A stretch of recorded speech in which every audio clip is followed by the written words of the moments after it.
Money FM 89.3. Best of breakfast.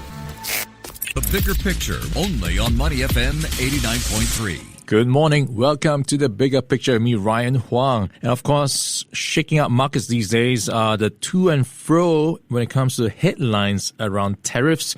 That's been causing some concerns, especially with the risk of recession starting to creep up again. And to help us navigate the markets, we've got Martin Hennecke. He is the head of Asia Investment Advisory for St. James's Place. Good morning, Martin. How are you doing today? Good morning, Ryan. Very well. Thanks very much, and a pleasure to be back on your show. Yeah, it's a great time to have you back because we need your help to figure out what to do when it comes to markets. And of course, we've had a pretty good run in recent weeks, but now we are seeing some concerns start to creep back in. How much is it due to some of the issues when it comes to tariffs? How much has it got to do with the U.S. economy when it comes to the recession risks? What are you seeing from the picture right now?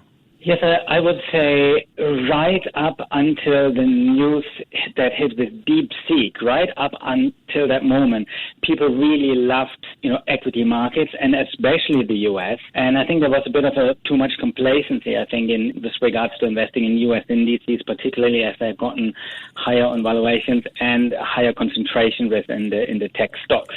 So DeepSeek sort of put a bit of a question mark into people's minds. Maybe some diversification across global markets, maybe across sectors might be something worth considering. And most recently now, the tariff and economic issues have put more of a question mark and some fear back into investors' minds. So maybe just since you asked, you need my help to think about what to do. I'd say number one, for anyone who is very, very highly exposed to, let's say, U.S. market only, or even MSCI, a bit of broadening out across regional markets. A lot of markets are still way below price in terms of price-earnings ratio, etc., versus the U.S. And also in terms of sector, I'm sure there's some value there to balance potential headwinds of really tough competition and high valuations in the AI sector. Yeah, talking about valuations, how justified are they? Because on one hand, you've got the U.S. seemingly rich to some extent, whereas when you look at China, there is potentially more room to go. But is it cheap for a reason? Is it time to go in? Well, I'd say, in the short term, it's always hard to say, and we strongly recommend not to speculate short term, also not to use leverage when investing.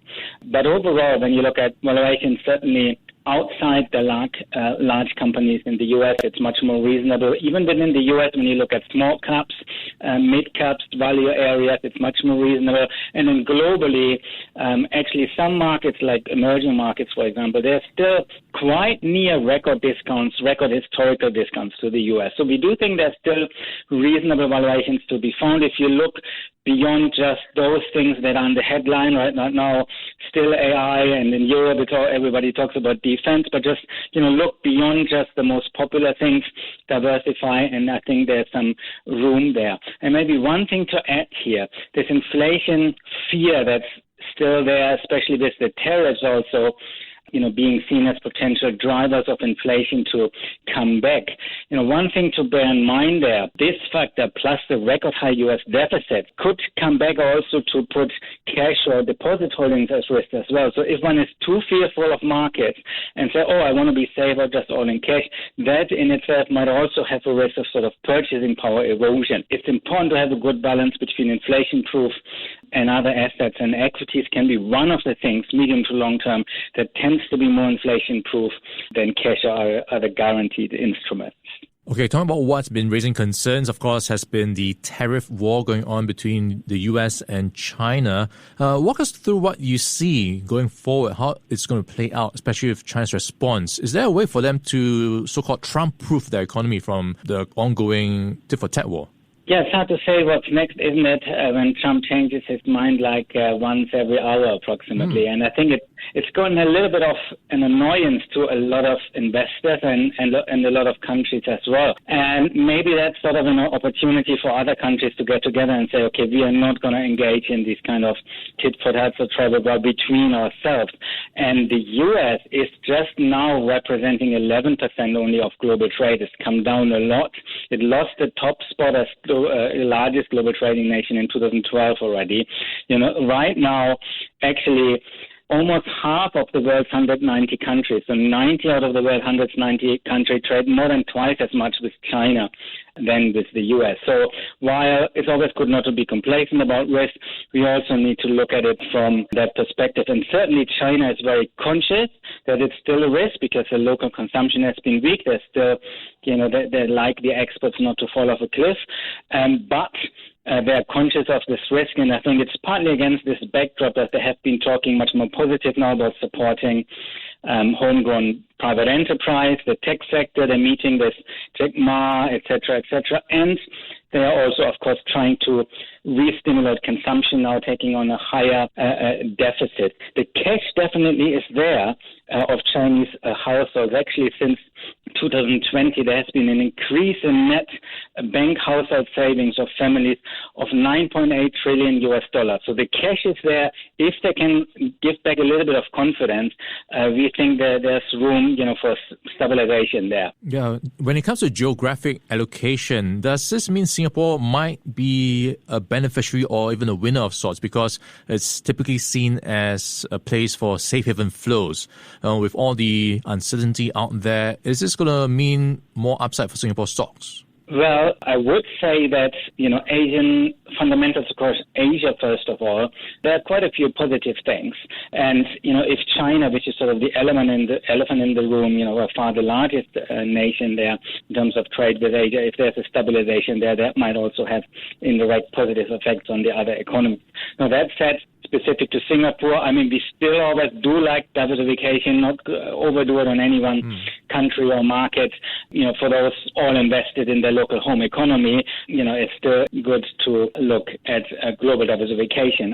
Singapore is still somewhat trade dependent, and again, complacency is not a good thing. Basically, you should hope for the best, but plan for volatility and for disturbance, and hedge your bets for different types of scenarios. All right, so talking about diversification, so you might have your portfolio, some in equities and some in fixed income. How do you approach the fixed income portion right now? Where are you looking and what sort of durations are you looking at? Yeah, that's a really good question. Sometimes I would say investment advice is a bit like going to a doctor. He might describe different, or he or she might describe totally different or opposite medicines for people who have different conditions, right? And so it depends very much on investors' time frame, volatility tolerance, et cetera, et cetera. It's no point to go all on equities. If markets drop, you sell out at the worst time, get whipsawed, all this kind of thing. So establishing one's risk tolerance time frame is very, very, very important. For very short time frame, 1 or 2 years, I wouldn't even say it's necessarily wise to invest at all. Maybe just keep it in cash. But if you have a medium to longer term time frame, some tolerance, you could have a 60-40 approach. This, interestingly, on fixed interest, since you mentioned it hasn't obviously worked very well, fixed interest as an asset class over the past few years, but yields now, especially in the Western markets, are a lot higher. So we do think that, if the volatility tolerance is not very high, there is still a point to have this balance now.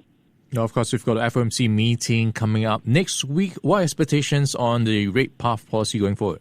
Well, actually, one thing that I think is a risk that people don't watch out for a lot is these high deficits in the U.S. You just had actually yesterday night reported $1.15 trillion U.S. budget deficit in the first 5 months. That's the highest ever.